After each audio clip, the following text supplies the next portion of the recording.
story time about the girl next door. So around the time I lived in New York with my sister and dad, across the street there was a girl. I never knew her name, but she was really pretty. I had to be 11 and her herself maybe 15, 16. I was always playing outside and ever so often she came out to take a baby for a stroll. Back then it never really occurred to me that she was a teen mom. Truthfully, I thought that baby was her little sister.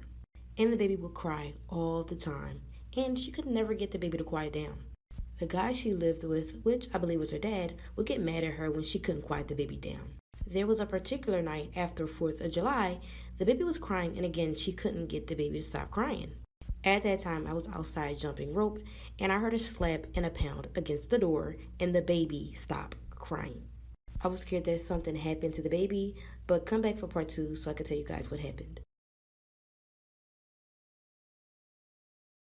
Part 2 of the girl that lived next door. So like I said, the baby was crying and in the middle of the night I heard a slap and a pound against the door and the baby stopped crying.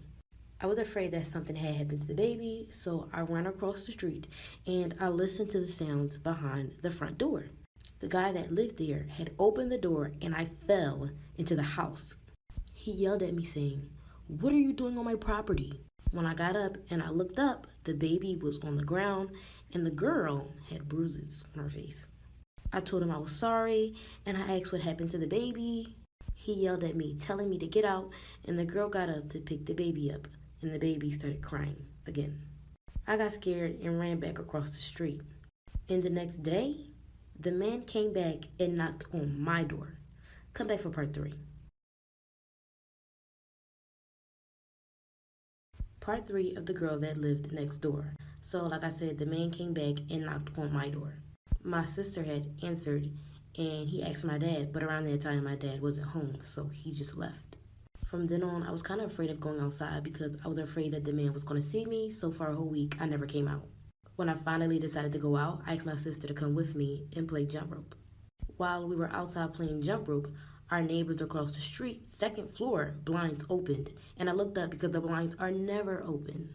As we were looking, the words "help me" were on the window, and which appeared to be written in red lipstick. We got scared and told our dad, and my dad immediately called the police, but after the police visited, they told my dad that there wasn't anyone in there. No baby, no girl, just a man living across the street. Said maybe we were seeing things or reading things wrong. It gets really bad after this. Come back for part 4. Part 4 about the girl that lived across the street. I think maybe a month after the incident, I stopped seeing the girl and I stopped hearing the baby. And I kind of stopped thinking about them for a while. I thought maybe her and her little sister moved with their mom and left the guy who I thought which was their dad. I'd say that next year I finally saw the girl, but this time she was much skinnier. She had came up to me and asked me if I seen her daughter. I said no, and she walked away. I was confused at first because I didn't know that baby was hers. Then years later, it was my prom night. Before I took a step out of my house, I seen out my window that an entire police SWAT team came to arrest my neighbor. Then they went into the house and there were multiple girls. Had to be like 8 of them coming out of his house, and some of the girls looked really weak. Lastly, there was a little girl and she had to be like 6, 7, and I thought it was crazy, like how did all those girls get in there? To this day, I wonder what happened to the girl next door and if she ever found her baby. Am I wrong for breaking up my best friend's relationship with her boyfriend? Some people may say it was petty, but I think it was justice. So my best friend at the time, which we're going to call Coco, had a boyfriend and we're going to call him Nick. They met in high school their junior year and they were together for about like 2 years. Nick was seriously in love with Coco. He would literally do everything for her. Honestly, Nick was like her little puppet. Honestly, throughout the relationship, I felt as though Coco really didn't respect Nick. I mean, the things that he did for her, I wish a man would do for me. And I just really felt like she didn't really appreciate him. If I was in a relationship with Nick, the relationship would have been mutual. I seriously believe that Nick deserved better because Coco wouldn't do anything. She literally added no value to the relationship, but Nick, he would buy her things, took her shopping, went on dates, went on trips, and Coco had nothing to show for it. So I made a plan to steal her man. And in the next part, I'll tell you exactly why I decided to make that choice. Part 2 on why I decided to steal my best friend's man. So, like I said, the relationship between Coco and Nick wasn't mutual. Coco seriously did not deserve him. In the process of their entire relationship, Coco was cheating on Nick. And as a best friend, I tried to keep it cordial, but I just didn't like how Nick was getting treated, especially with all the things that he was doing for her. And you won't even believe the person that she was cheating on Nick with.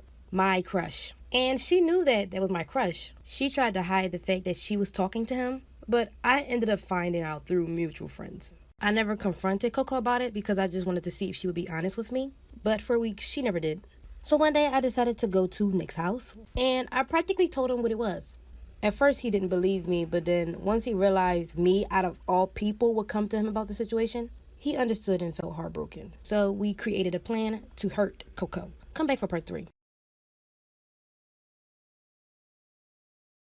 Part 3 on why I decided to steal my best friend's man. So, like I said, I went to his house and told him that Coco was cheating on him. And all necessary, I really don't know what Coco was doing with my crush, but I heard from other people that she was talking to him.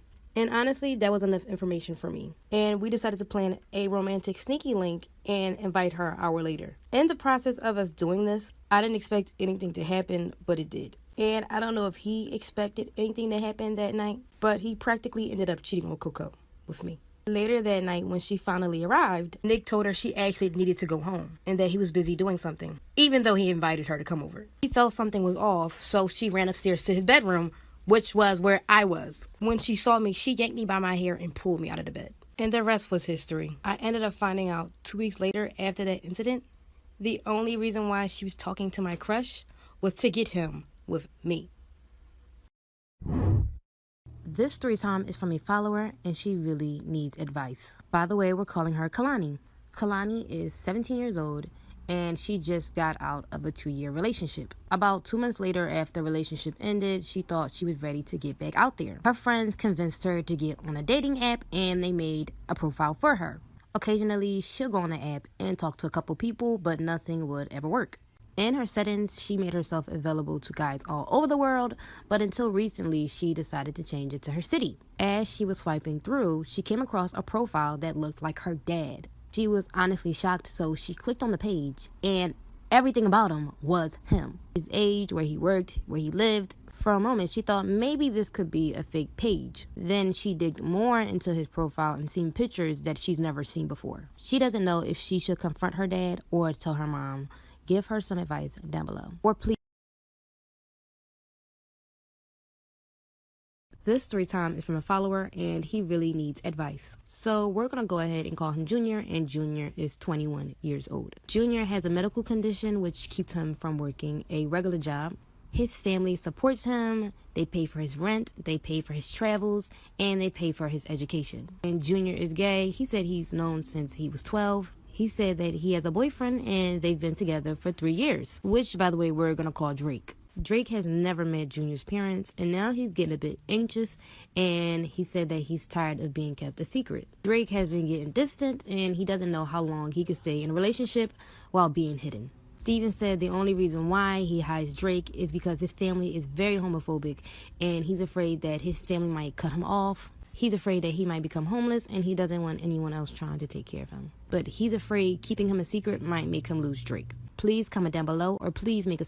This story time is from a follower, and she seriously needs help. We're going to call her Aliana, and she's between the ages of 19 to 24 years old. So, Aliana has a daughter, and the child's father, which we're going to call Kobe, are co-parenting. Ever since she gave birth to their daughter, Kobe had been dismissing her about everything. He constantly questions her about everything that she does, and she said it gives her really bad anxiety. He can be mean at times, and as of recently, Kobe had her under the impression that he opened up a credit card with their daughter's social security card without talking to her about it. When she expressed to him that she really didn't appreciate that, his response is, "She's my daughter.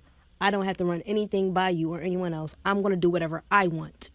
And it's been like that for every situation. She's trying to get some respect out of him as the mother of his child. At this point, she'd really rather him be a deadbeat than a father at all if this is what she has to deal with. She's cried to her family about it, but they really don't know what to do. Please comment down below some advice or make... Am I the asshole for telling my mom that she was part of the problem when it comes to trauma I have? She's a good mom, but made mistakes that hurt. Hey, we all have good moms. But listen to our Mother's Day episode. They make mistakes, and they cause trauma. It's what parents do. They're as long as learning they just live as up, much as you are. Yeah, and as long as they live up to the mistakes and apologize for anything that may have hurt, that's okay. Now, you don't got to be like, Mom, you fucked me up, because that's rude of you. Unless she was being a total asshole to begin with. And then you just go, listen, bitch. Then you fight fire with fire. Yeah, no, Yeah. that's exactly how you do it. Yeah. Christian, name one bad thing you've said to your mom. I called her a idiot piece of shit that doesn't even deserve to air. Holy shit, Christian. No, he didn't. It's because she didn't buy me a Slim Jim, too. No, see, and that's what we're talking about, trauma. This all stemmed from the head trauma I got when I fell out of the car. Well, that might be.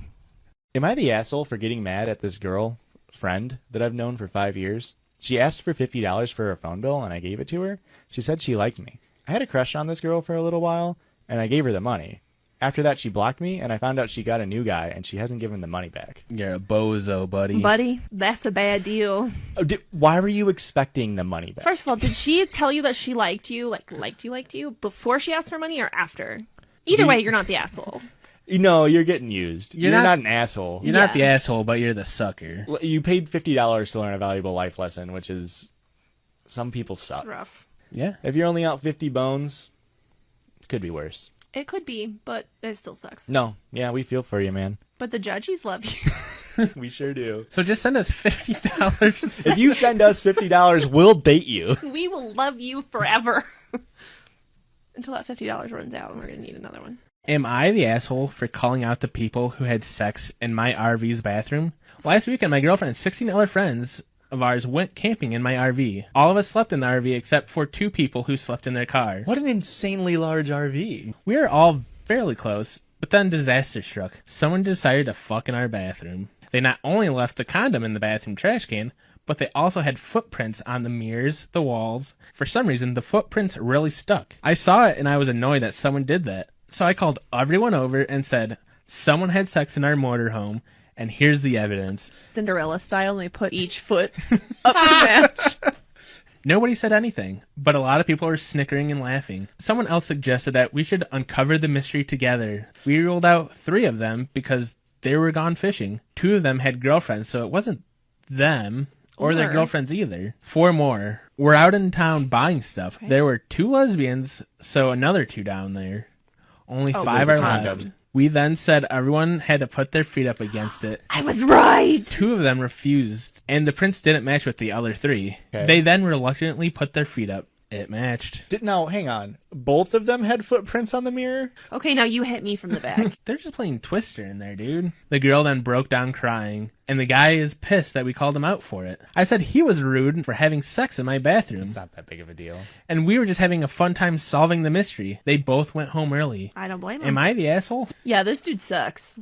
Am I the asshole for hurting my coworker by refusing to give him my number? I, female 18, work in a supermarket, and recently my coworker, male, mid-50s, asked for my phone number. Oh. Gross. We do talk quite often at work. Always been very nice, and we have a laugh whenever we work together. But he recently asked me for my phone number. He did say how he wasn't asking me out or anything. It was only if I went away or was ill or something. And we're all lonely. I've been avoiding his ass for social medias, saying, I don't have X, I don't go on Y often.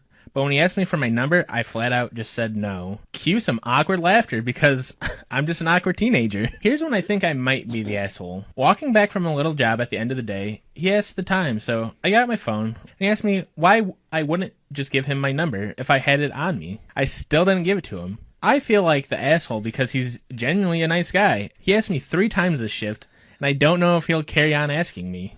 Today I messed up by wanting to wake my husband up with a kiss. I knew the risk.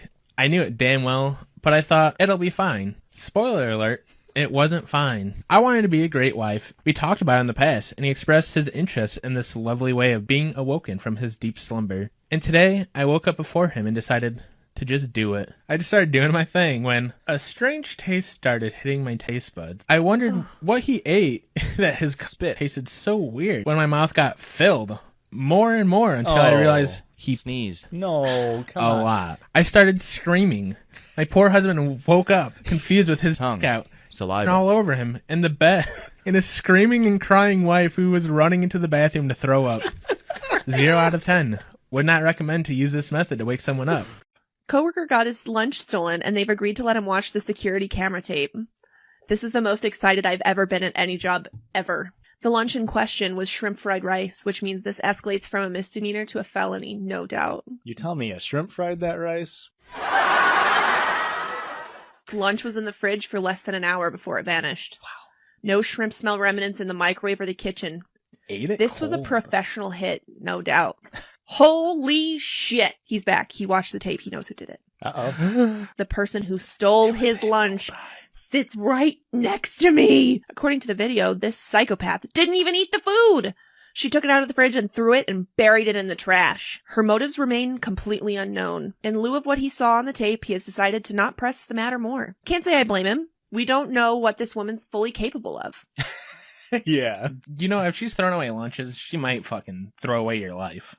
Facts. Update. Okay, so when Dude watched the video with HR, they asked, what do you want to do about this? He told them he was solely interested in who did it, and that he didn't want to be responsible for someone getting fired. He's a good dude. After charges were dropped, HR sent a company-wide email about not stealing people's lunches. I can't believe HR sent out an email. You have to at that point, right? After one incident? From the moment she walked in, I've just been staring at her, and now she clicked on the goddamn HR email. I simply cannot move. Anything could happen right now. After seeing the HR email, she says out loud, "Whoa, someone stole a lunch? Who would do something like that?" This monster. I am on the side of the accused. Continue. The person throwing it away? Continue. After she said that, Shrimp Guy responds, "Well, yeah, it's..." Don't call him Shrimp Guy. Shrimp Guy responds, "Well, yeah, it's not okay to throw someone's food away." She goes, "Oh, it was your lunch? Well, why would you go to HR about that?" She has simultaneously denied her involvement and called the guy who saved her job a snitch. Dude just sighed and went back to work. Everyone in this office, from the janitor to the founder, knows what she did. I wish I could close this up with a neat little bow, but it appears that we may never know why she did it. Maybe she doesn't know she did it. Either way, I'm now forced to work 40 hours a week next to a cold-blooded individual.